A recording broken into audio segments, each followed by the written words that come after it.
Je m'appelle Chloé Dubois, et la dernière chose à laquelle je m'attendais ce matin ensoleillé, c'était que ma vie allait basculer.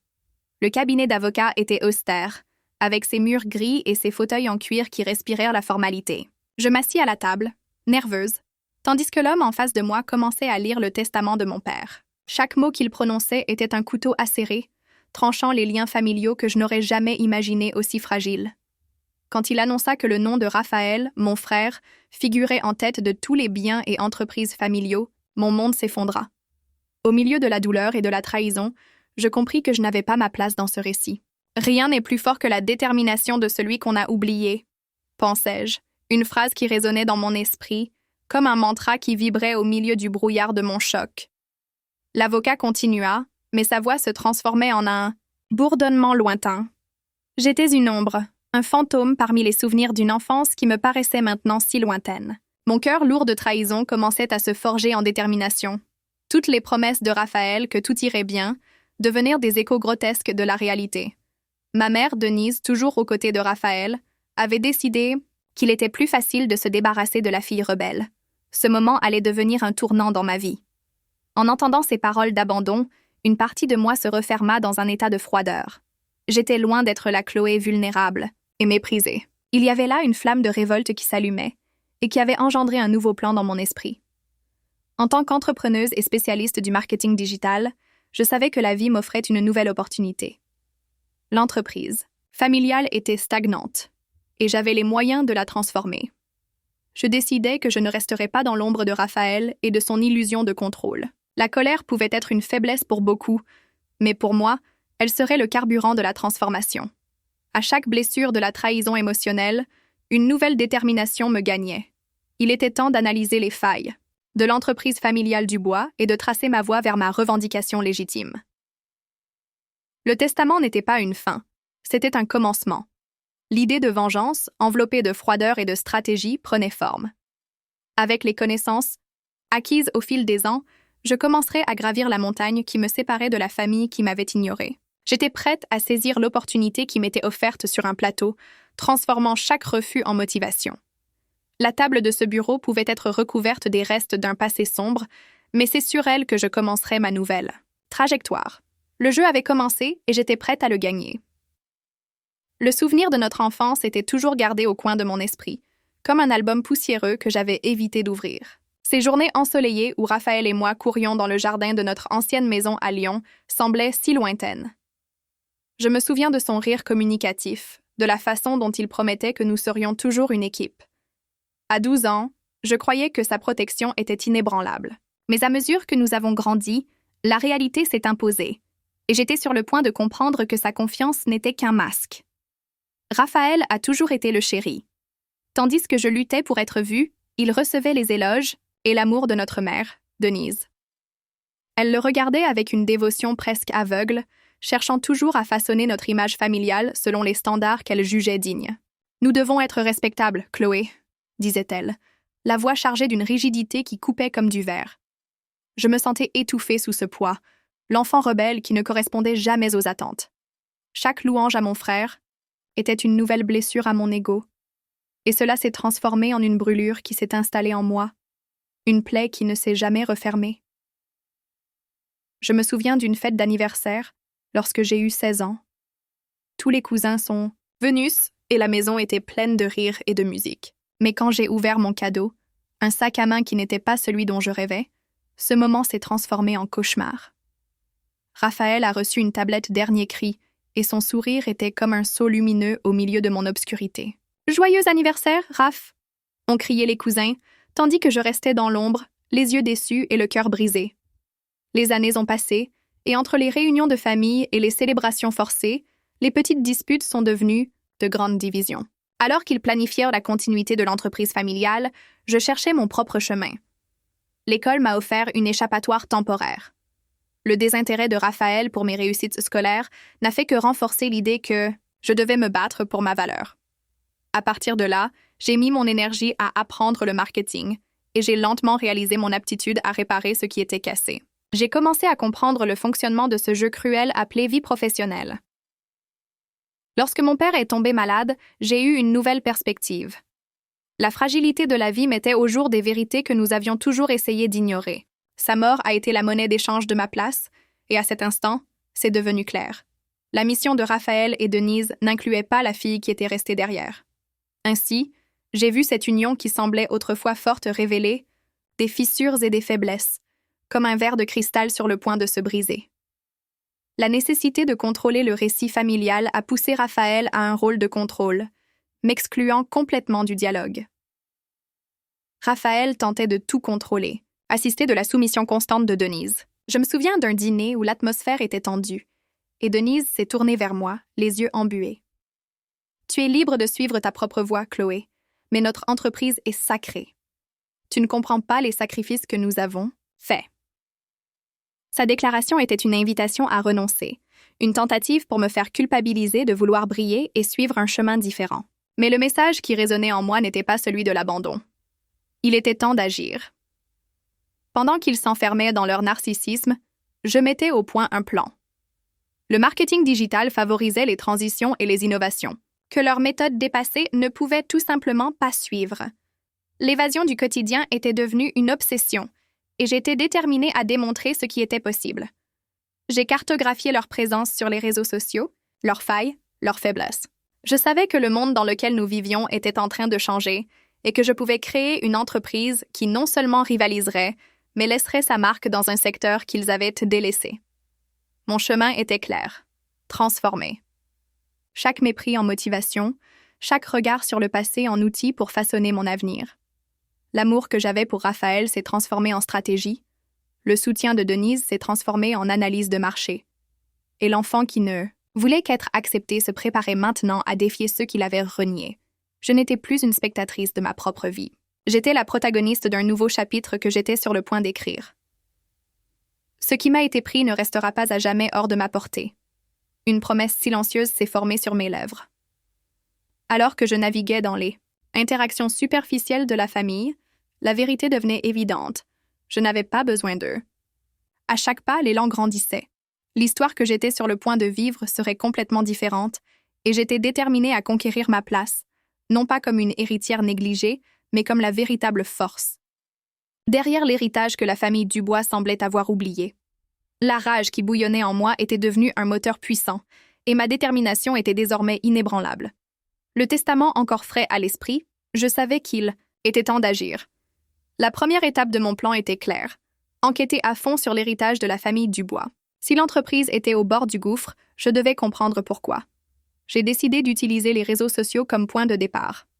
Avec un regard clinique et un esprit analytique, j'ai plongé dans la présence en ligne de l'entreprise. Il ne serait pas difficile de découvrir les faiblesses que Raphaël et Denise essayèrent de cacher. En tant que spécialiste du marketing digital, j'avais un arsenal d'outils à ma disposition. Grâce à des logiciels d'analyse et de reporting, je pouvais cartographier la performance digitale de la société et révéler des informations cruciales. L'analyse a commencé avec les campagnes publicitaires que l'entreprise avait lancées ces derniers mois. D'un simple clic, j'ai testé la boussole de la frustration. Les données montraient des campagnes mal ciblées, lancées à des moments inappropriés. L'engagement était en baisse, et le manque d'innovation était évident. Comment ont-ils pu laisser cela arriver? Me suis-je demandé en observant les chiffres révélateurs. La société qui avait été autrefois une référence devenait obsolète sous la direction de mon frère. En discutant avec d'anciens collègues de l'industrie, le nom de Raphaël provoquait des hésitations et un malaise. Un ancien collaborateur a déclaré « Vous savez comment il est, Chloé? Il met toujours son ego en avant. » Cette affirmation était blessante, mais elle servait aussi d'avertissement. Raphaël n'était pas seulement mon frère, mais un adversaire rusé qui défendait sa position bec et ongle. J'ai utilisé les liens que je conservais avec certains d'entre eux pour collecter des données. Après plusieurs conversations, un schéma a commencé à émerger. Raphaël était devenu une figure polarisante, un dirigeant réticent.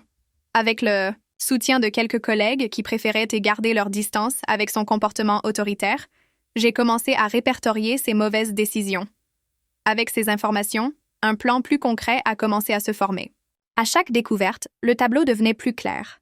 La présence de l'entreprise sur les réseaux sociaux était en déclin et ses interactions semblaient artificielles, presque forcées. Les observer était comme regarder une machine rouillée, luttant contre le temps.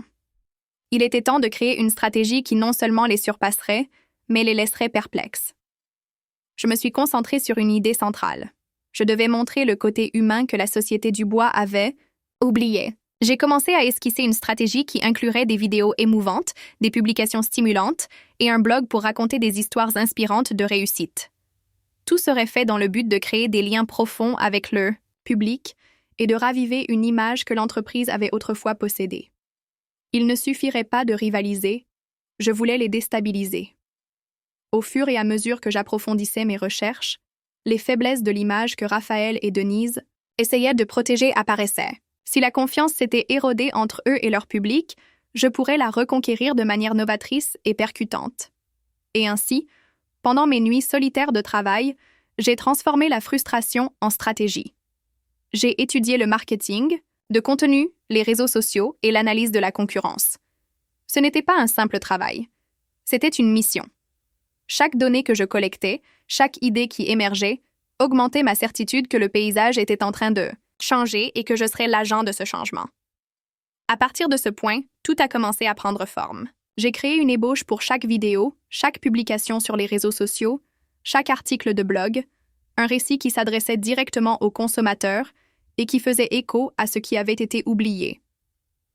En utilisant l'authenticité et l'innovation, ce qui était écrit serait plus qu'un acte de vengeance. Ce serait la construction d'un avenir où je serais reconnue. En ce qui concerne ma détermination, les intentions faibles n'ont pas leur place, me suis-je dit au milieu des graphiques et des listes. Les interactions superficielles de la famille sont devenues insignifiantes face à l'immense potentiel qui s'offrait à moi. L'espace qui m'était refusé serait conquis par la stratégie et l'intelligence. Et ainsi, chaque pas me rapprochait de la réalisation de mon rêve. Lors des réunions de famille, je n'étais qu'une étrangère. Mais bientôt, les cartes seraient sur la table. Et le moment venu, j'utiliserai tout ce que j'avais appris pour lancer ma propre entreprise, non pas comme une héritière négligée, mais comme une force à reconnaître dans le secteur que la famille Dubois semblait avoir oublié. Le récit était en train de changer, et je ne faisais que commencer. Je suis sur une voie sans retour. La détermination dans mon cœur pulsait comme un métronome, et chaque jour qui passait, de nouvelles données et révélations éclosaient, comme des fleurs dans un champ. À chaque analyse que je menais sur l'entreprise Dubois, il devenait plus évident que, derrière la façade présentée au public, se cachait un héritage en déclin. Raphaël et Denise pensaient pouvoir maintenir leur supériorité par la stratégie, mais ma quête incessante d'informations était sur le point de changer la donne. Grâce à mes connaissances en marketing digital, j'ai utilisé une série d'outils d'analyse de marché pour déchiffrer chaque mouvement de l'entreprise familiale. Une plateforme de surveillance des réseaux sociaux a révélé un schéma inquiétant. Les publications étaient de plus en plus rares, et lorsqu'elles apparaissaient, elles étaient souvent ignorées. C'était une brèche qui s'ouvrait, signe que l'entreprise non seulement échouait à se connecter avec le public, mais avait également perdu la confiance de ses clients.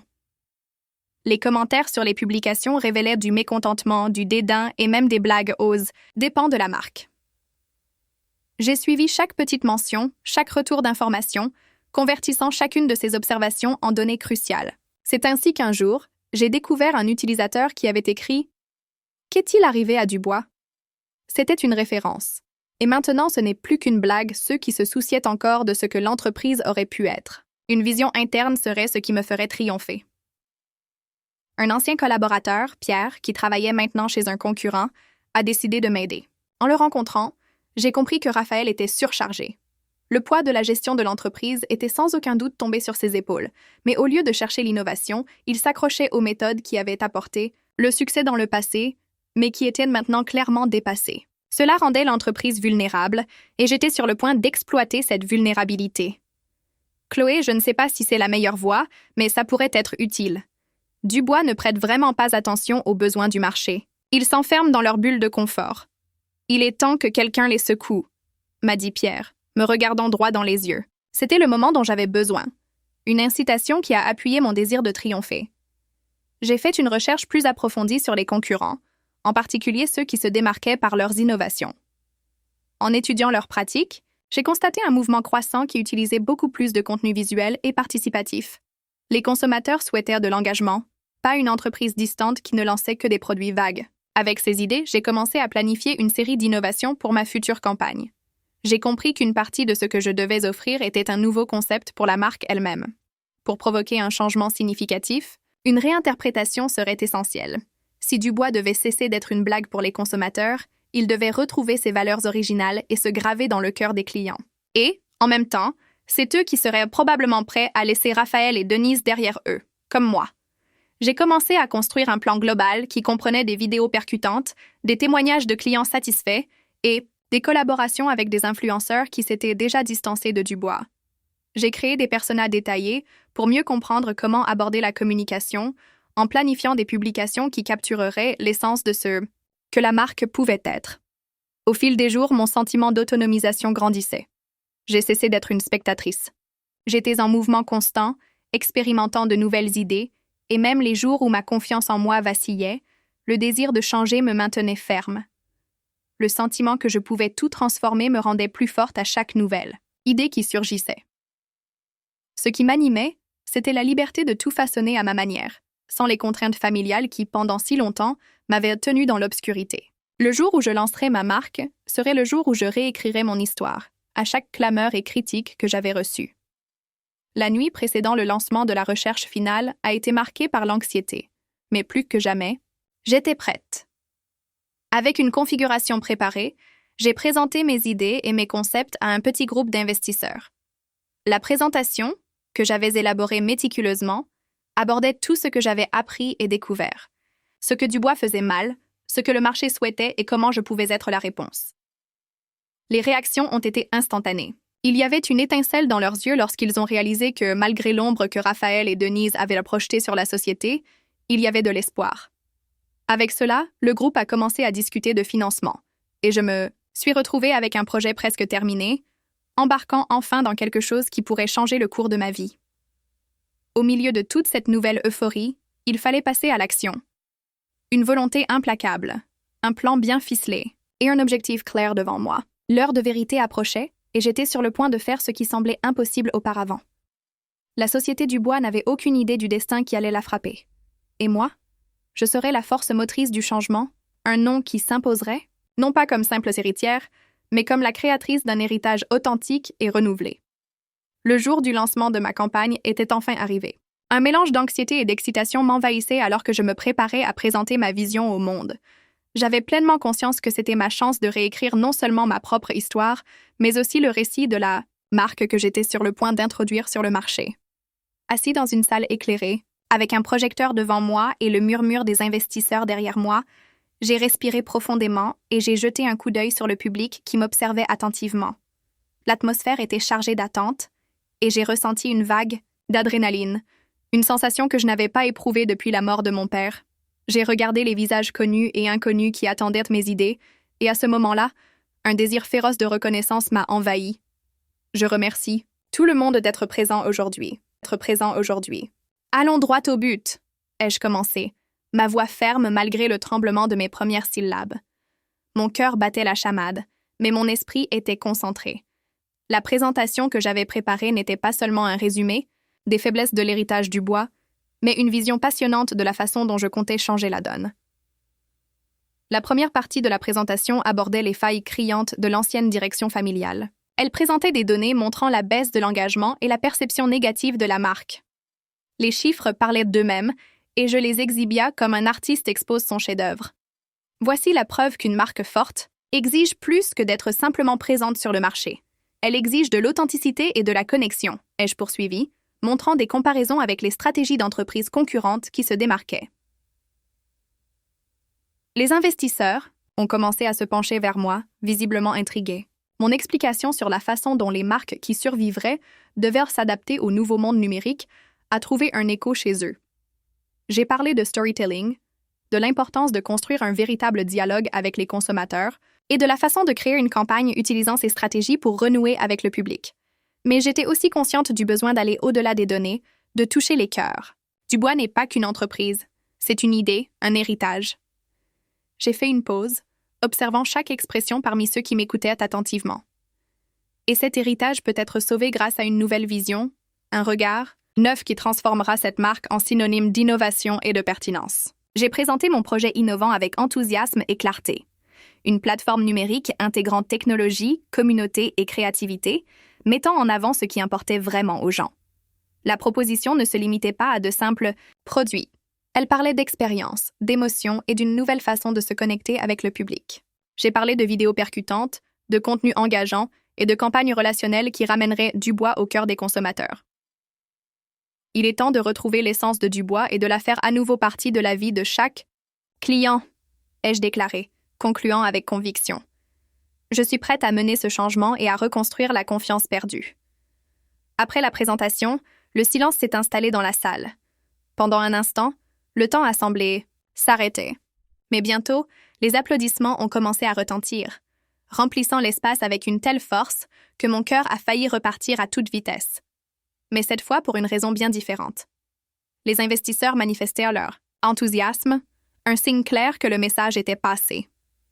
En regardant les visages qui semblaient auparavant distants, j'y ai vu de l'espoir et, plus important encore, du soutien.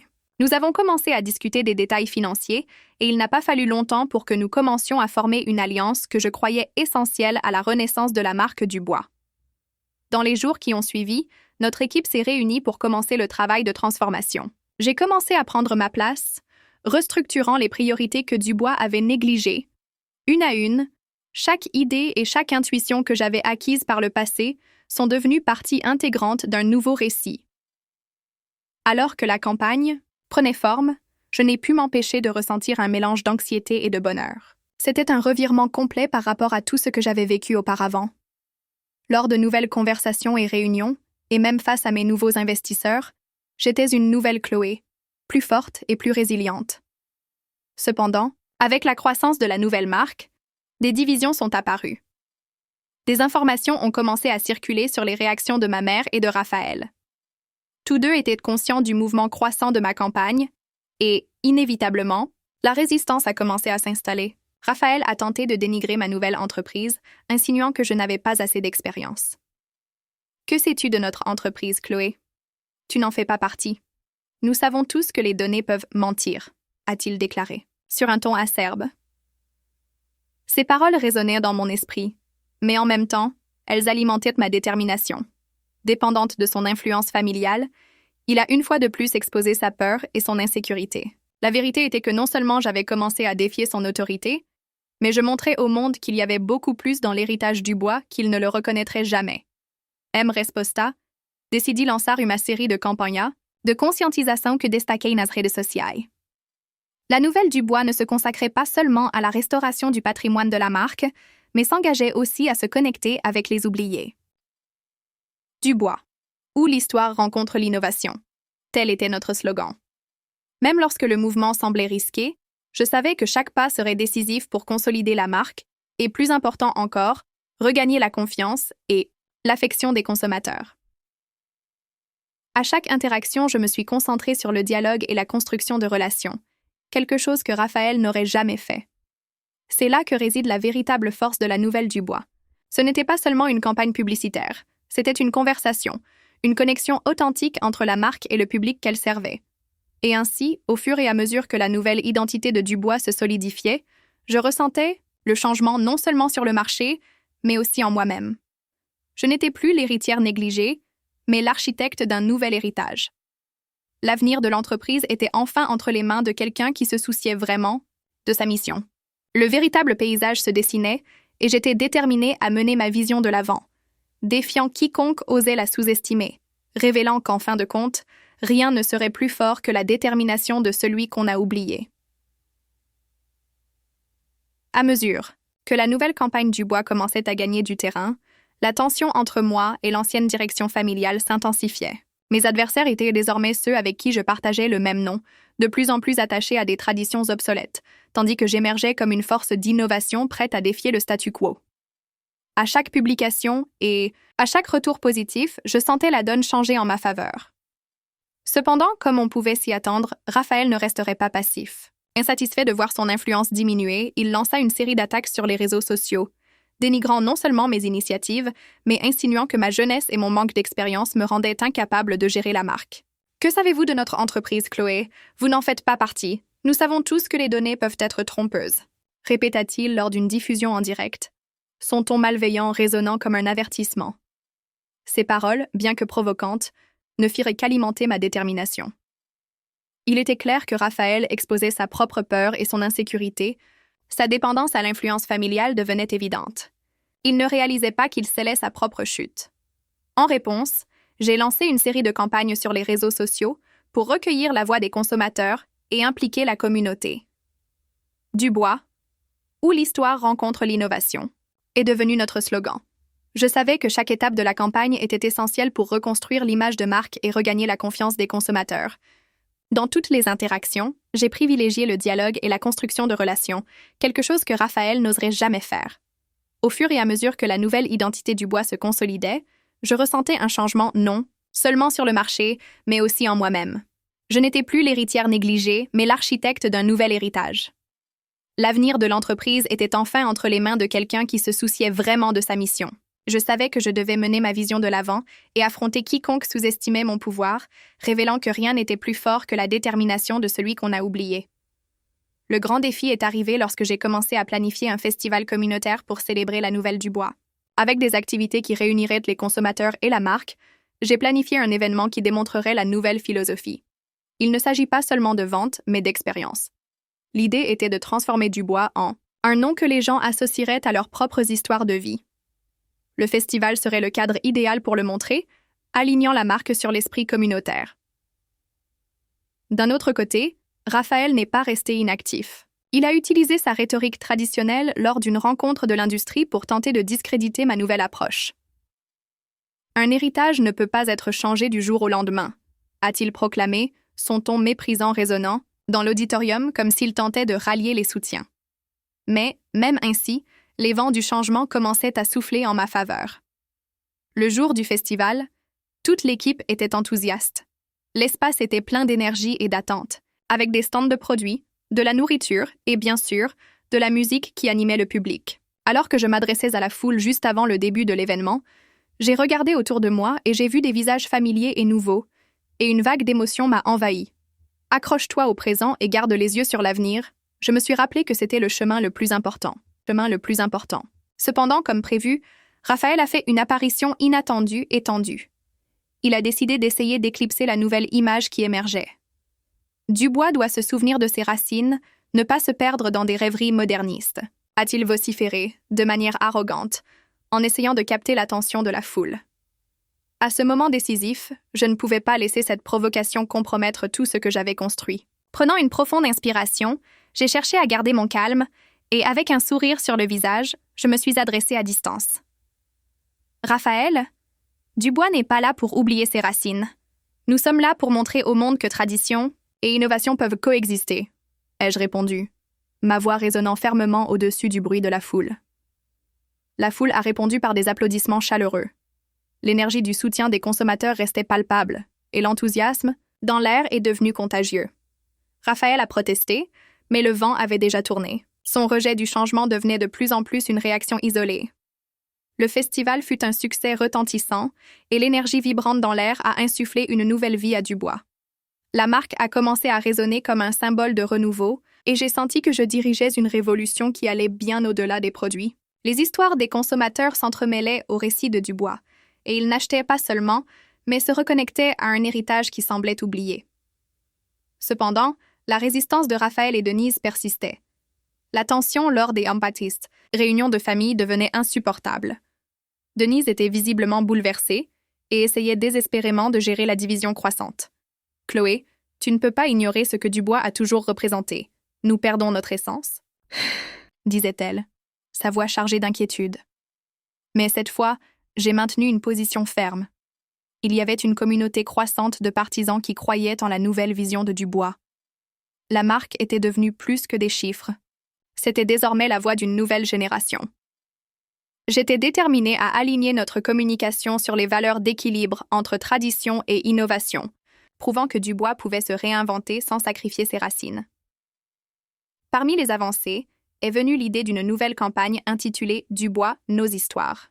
L'objectif était de mettre en lumière les expériences des consommateurs, montrant que nos liens personnels étaient le véritable cœur de la marque. Grâce à des témoignages vidéo, la campagne rendrait hommage aux histoires que les consommateurs avaient avec Dubois, prouvant que le passé et le présent pouvaient coexister. Le festival que nous organisions serait un jalon pour le lancement.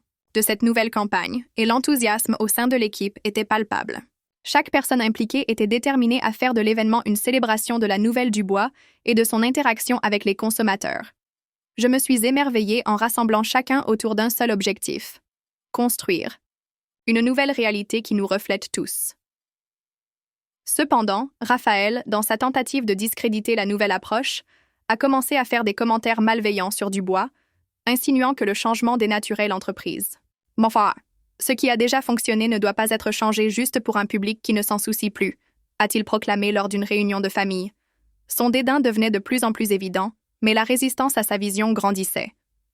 Le jour du festival, l'atmosphère était pleine d'attentes. Des musiques entraînantes résonnaient tandis que les gens se rassemblaient autour des stands, partageant des rires et des histoires. L'énergie était contagieuse, et en assistant à toute cette union, j'ai réalisé que je réalisais enfin mon rêve. Mais immédiatement après l'ouverture, l'arrivée de Raphaël à l'événement n'est pas passée inaperçue. Il s'est approché, de la scène, un sourire aux lèvres, mais son regard révélait de l'hostilité. Il a transformé le moment en une plateforme pour réitérer son message de tradition et de résistance. Comment pouvons-nous avancer sans reconnaître qui nous sommes vraiment? Disait-il, sa rhétorique tentant de provoquer la division et le doute. Prenant mon courage à deux mains, j'ai avancé sur scène et avec un sourire à la foule, j'ai interrompu sa tirade. Raphaël, Dubois n'abandonne pas ses racines, mais se permet de grandir. En honorant notre passé, nous construisons un avenir que nous pouvons tous partager. La véritable force de Dubois réside en chacun de nous, dans nos histoires. Ai-je déclaré, la foule répondant par des applaudissements et des encouragements. À ce moment-là, l'atmosphère change. Raphaël, face au rejet de la foule, a réalisé que son discours ne trouvait pas d'écho ici. Le soutien de la communauté, le courage de défendre ce qui avait été construit, ont fait que la foule s'unissait autour d'un même objectif. Le festival s'est poursuivi, et les histoires partagées sont devenues le point culminant de l'événement. Chaque témoignage montrait comment la Nouvelle Dubois n'était pas seulement une entité commerciale, mais une communauté de voix, vivante et palpitante. À la fin de l'événement, le sentiment d'appartenance était clair. Dubois était devenu plus qu'un produit. C'était désormais une partie essentielle de la vie de chaque personne impliquée. Réfléchissant à ce cheminement en observant la foule, je me suis sentie accomplie. Le temps d'être oublié était révolu. Je menais un mouvement qui honorait l'héritage familial, tout en apportant espoir et innovation. Il était temps d'avancer avec assurance, et j'étais enfin prête à embrasser une nouvelle réalité, consolidant Dubois comme une force dynamique sur le marché, alliant tradition et créativité, sans jamais compromettre nos valeurs. Et, ainsi, l'avenir résonnait prometteur, plein de possibilités que j'étais déterminée à explorer.